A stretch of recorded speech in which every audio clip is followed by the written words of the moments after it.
Okay, fine.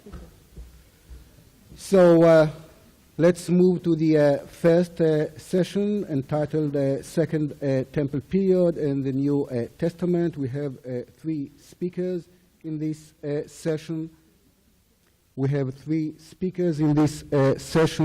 The first one is Professor Yuval Goren from our Department of Archeology. And as you can see on the screen, the title of his paper is Examining the Authenticity and Provenance of Inscriptions from the Time of Jesus. Each speaker is assigned 20 to 25 minutes.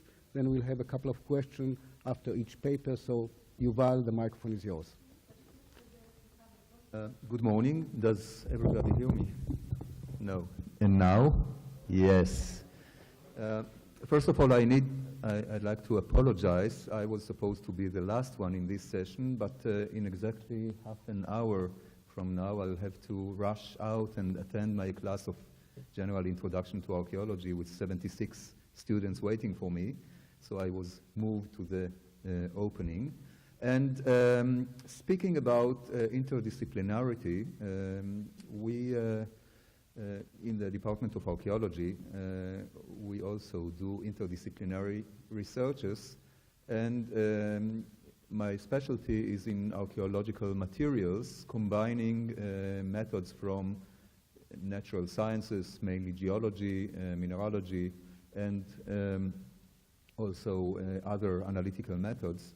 And I'll try to make a very long story short and introduce or present within the less than 20 minutes or 20 minutes that I have, three completely different cases of relating to inscriptions, to artifacts, finds that all surfaced in the antiquities market, and they are all related in one way or another to the time of Jesus, generally speaking.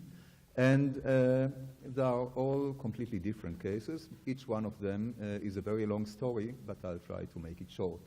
So,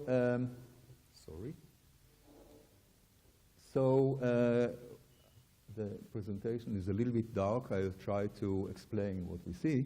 The first case that we'll introduce here is an inscription that was published in the literature as the Gabriel Relevation, or the Jesselson stone, depending, of course, on the publication. And indeed, it surfaced in the antiquities market. It was purchased by Mr. Jesselson, PhD of archaeology in this university, by the way, from Zurich. And it was bought from an antiquities dealer. We don't know much about the provenance of this inscription, as is the case in many with many other items that appeared in the market. But the inscription is, as you can see, is written on stone with ink, which is quite unusual. It was published by Israel Knoll from the Hebrew University in Jerusalem, and it refers to, it's a long text that refers, amongst other details, to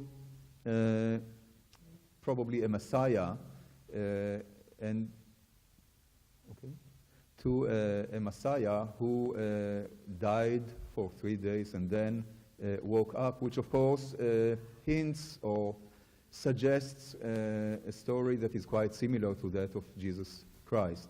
The questions concerning such finds are usually twofold. One of them is, of course, the matter of authenticity, because these items are usually unprovenanced, and so we don't know the story, the coincidences of their discovery.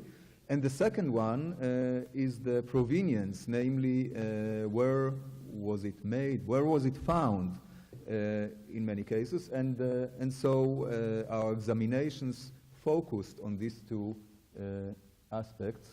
I hope you can see anything there.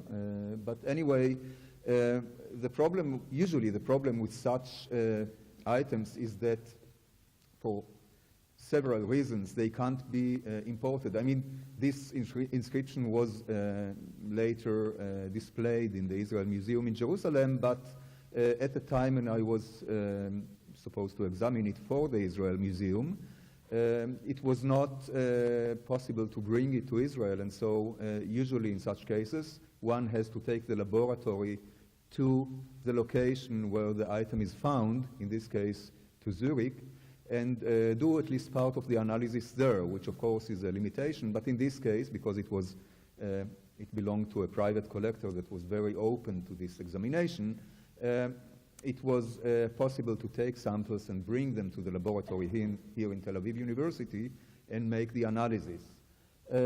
But as you can see, it all starts with a very simple, low-powered microscopy using a stereo microscope, and then going into more details, ending with the new environmental scanning electron microscope here in the Nano Center, in the Volkson Center. And when we talk about, again, I don't think that you can see anything here because of the light, but when we talk about such inscriptions, there are different ways of addressing the riddle of authenticity.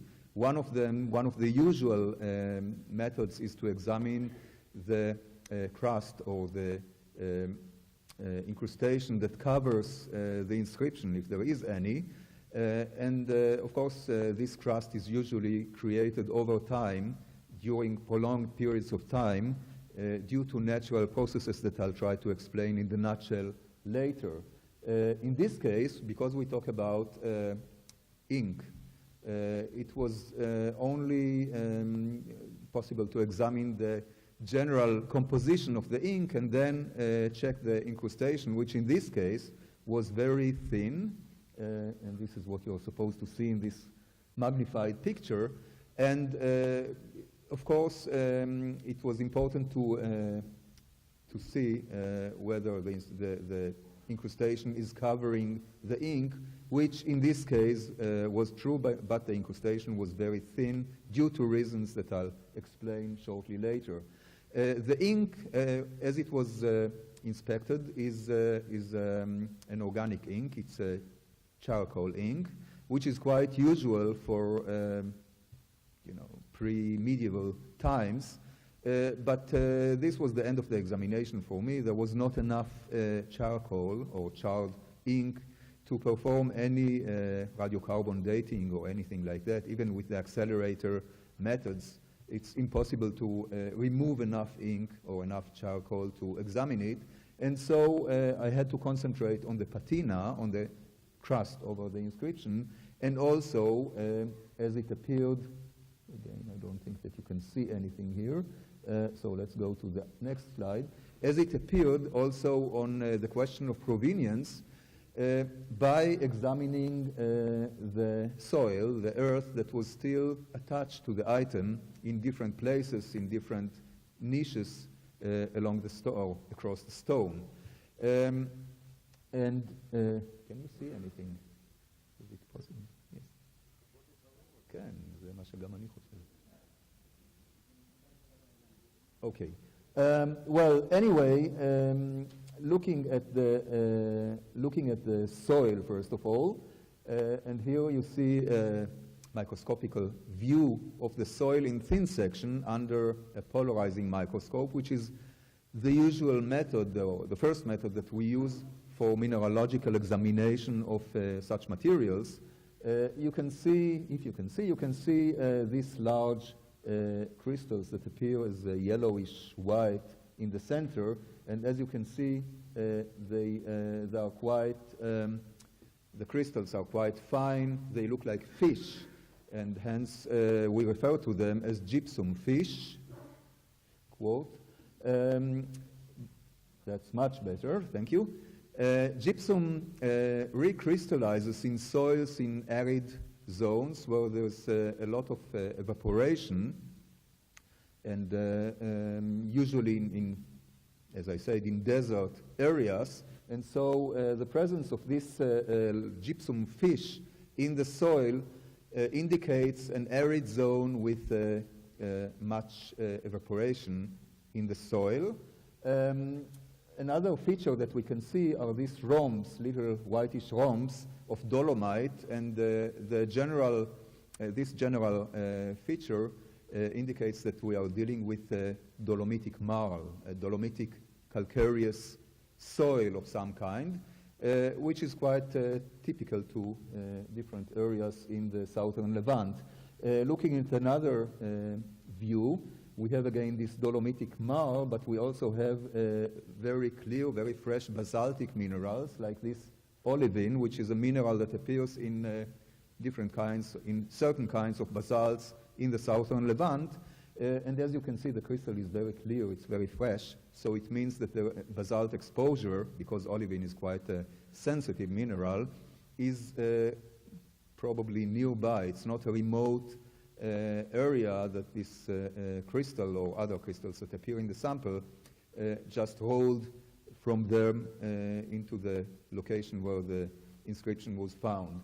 Now, looking at the geological map of the southern Levant, and of course we all agree that it should come from some place between, Egypt and Lebanon, the only logical place where all these details appear together, I forgot to show the phosphorite in the previous slide, but never mind, are the east of the Dead Sea, the area of the Lisan near the Dead Sea, where both olivine basalts, phosphorite, and dolomitic marls of the Senonian age are found together in an arid zone.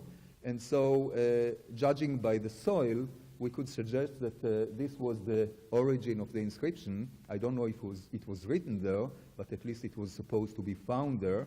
And coming to this area, in this general area, at least by looking at other well-known archaeological finds from this area, such as the Tel Dir Allah inscription, the famous inscription mentioning Bilam, son of Beor, that was written with ink on plaster, and the much later Safi cemetery with the Jewish tombstones written again with ink on stone.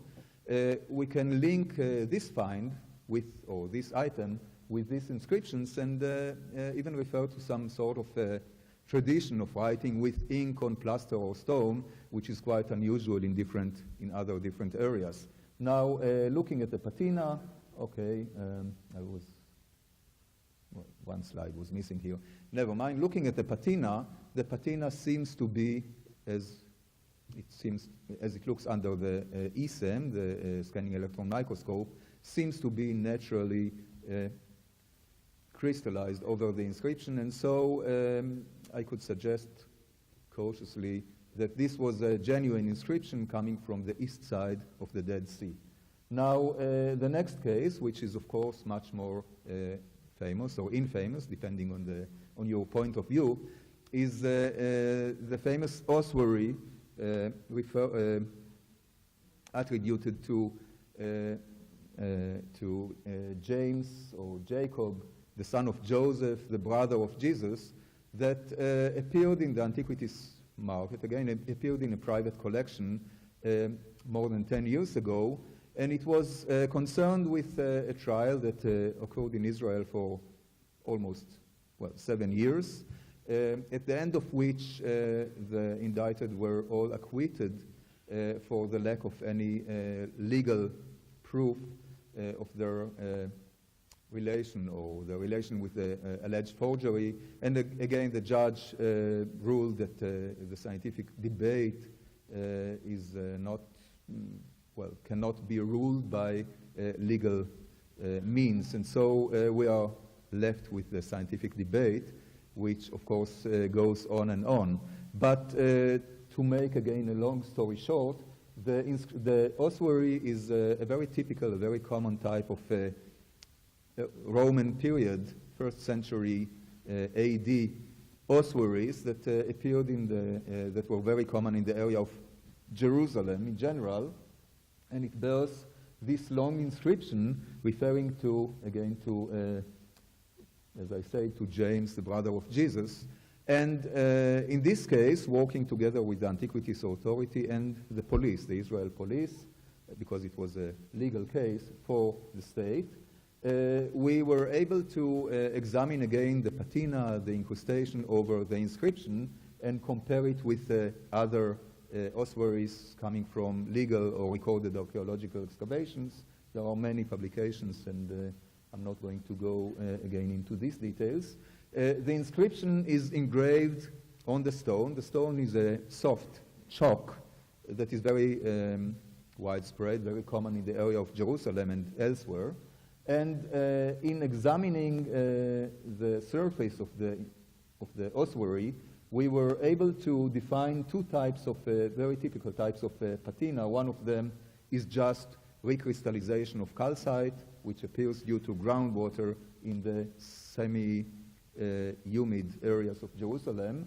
And, well, humid these days, you'll see it tomorrow. And biopatina, which is the result of the activity of lichens, bacteria, and so on. Just again, to make it very short, the recrystallization of calcite, of calcium carbonate, is the result of groundwater becoming or turning into carbonic acid due to the presence of organic matter in the top layers of the soil. This carbonic acid, by the way, soda water is carbonic acid. It's very acid. I don't know if you know that. But anyway, this carbonic acid is reacting with the calcite in the typical limestone in the area of Jerusalem, and the calcite is dissolved within the water, and then with the loss of carbon dioxide, the calcite recrystallizes again to form the crust, the calcitic crust over stones, rocks, ossuaries, whatever. And this is quite similar. This is in my laboratory. Yes, the kettle in my laboratory has this typical stone, which is also the result of such a process. And of course, when we look at antiquities in general, found in the area of Jerusalem, we expect to find this crust, this cover over them.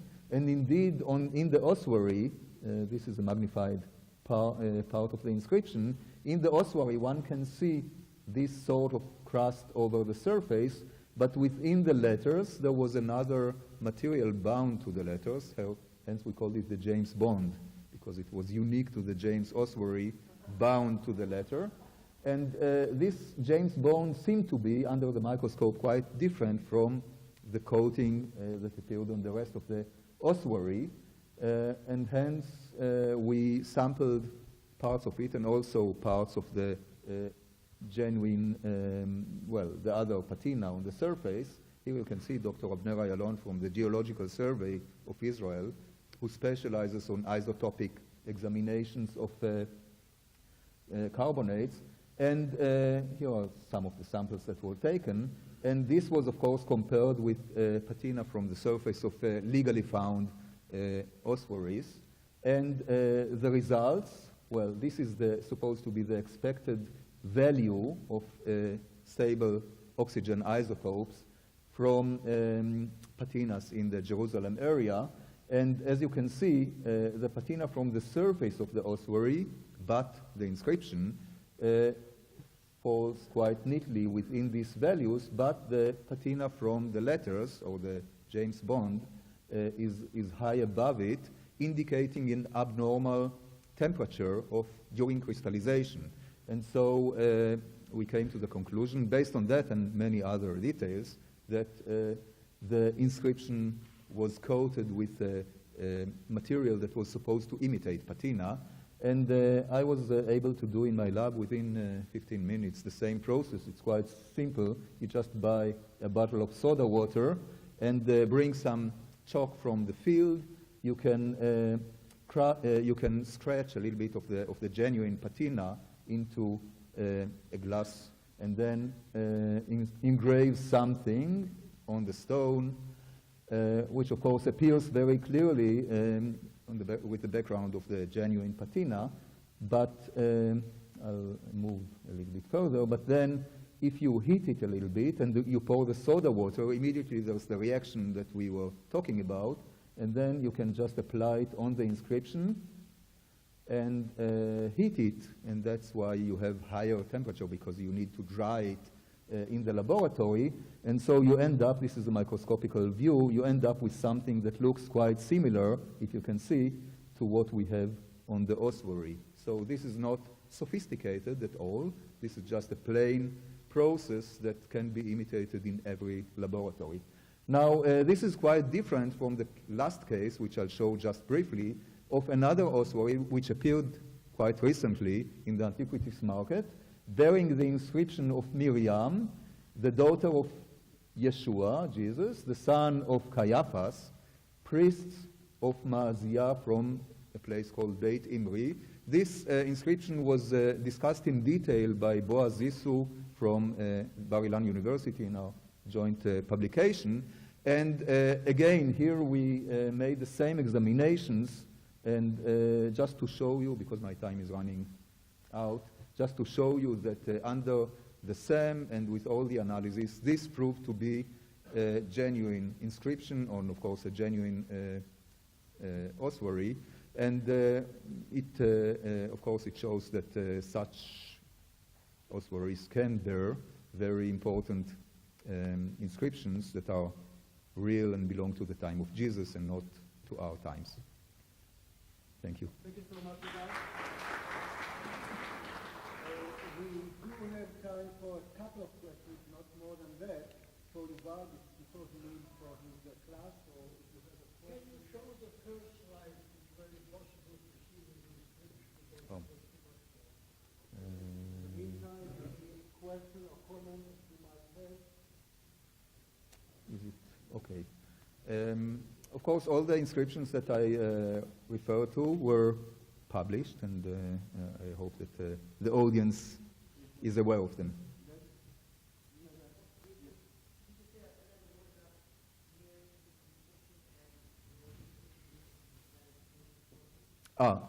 It's an inscription, well, it's related to Jesus only by the name of Caiaphas. Caiaphas is, was of course the high priest. It's an historical figure, and as a matter of fact, we have also the ossuary of Caiaphas himself in the Israel Museum. It's a very highly decorated, very rich kind of ossuary.